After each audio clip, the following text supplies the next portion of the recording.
Just take a look around. Do you see all the green, lush plants out in the landscape? That's food and fiber we all depend on to survive. However, these plants would not be here if not for one thing: dirt. Hi, my name is Roger Windhorn. I'm a soil scientist with the Department of Agriculture, and we're going to talk just a little bit, just a few minutes, about what good material this is, why it is what it is, and then also a little bit about why you should know your dirt.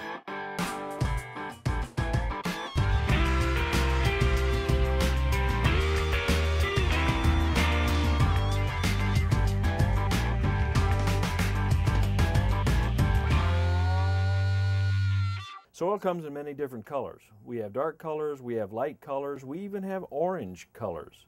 We have a lot of different colors, with each one representing the composition of the soil, such as mineral, organic matter, and then the moisture content of the soil. Soil comes in many different forms too. The sandy beach we walk on or play in is one form of soil.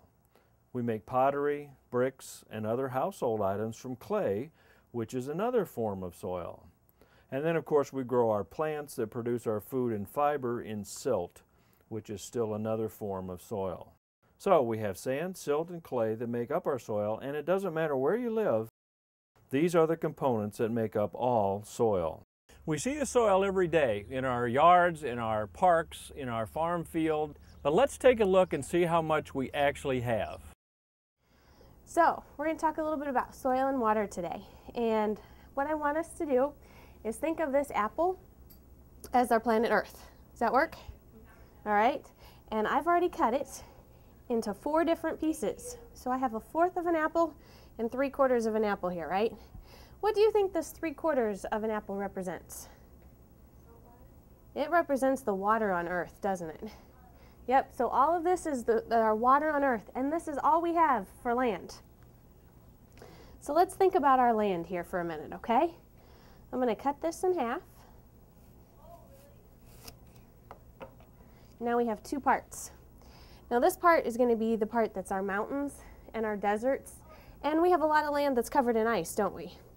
Yep, so we can't grow food here, can we? So we'll set him aside. Now we have this 1 piece left, and I'm going to cut it into 4. We have 4 pieces here. And out of this 4 pieces, these 3 we can't grow crops on. Maybe it's because it's too wet, or because it's too hot, or it's not fertile, or maybe it's because of our buildings and our parking lots. There's no land to grow food on, is there? So this is the only piece we have left. And if we're going to peel this 1/32 of our apple, this is what we have to grow all of our food on. Well, as you can see, we don't have an inexhaustible supply of the good soil. There are many ways all of us can protect what soil we have, regardless of whether you live in the city or on a farm. One major threat to soil quality is erosion by wind and water. Wind can be very harmful for soil. Remember the Dust Bowl days? That was the result of soil left unprotected against the elements.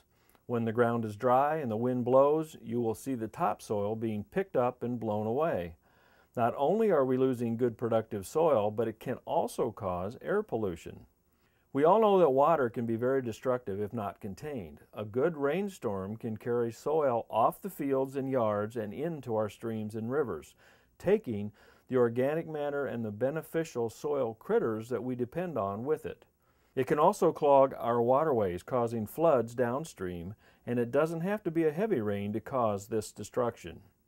Protection from these elements is the secret to keeping our soil healthy and productive. Here's how that works. When you look out across the countryside, you may notice some fields are planted on sloping land, not up and down the slope, but in rows on different levels of flat areas with grassy slopes that resemble stairs. These stairs are called terraces, and they allow water to flow off gently and soak into the ground. By slowing the water flow, terraces protect the soil from water erosion. Another way to protect the soil is dependent on how crops are planted.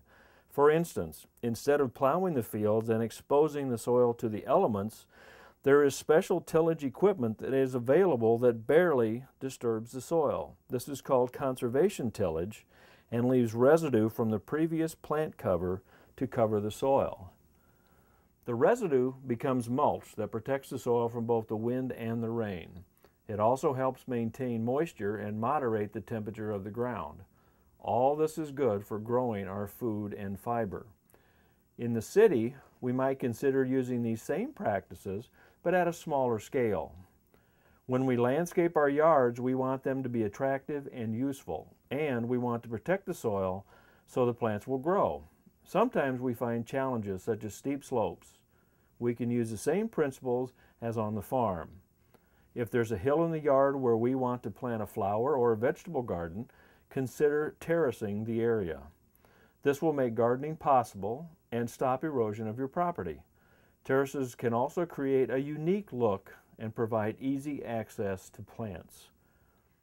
Using mulch on the garden is much like leaving residue on the field. Mulch helps protect the soil from drying out and blowing away. It holds the moisture in so you have less watering to do, and mulch regulates the ground temperature for plant growth. So, we've seen our soil in a variety of ways. We've seen some really good parts about our soil, the critters that are in the soil, how productive it is, but we've also seen that our soil is not inexhaustible. The best thing you can do to manage your soil, whether you're in the city or out on the farm, is to know your dirt.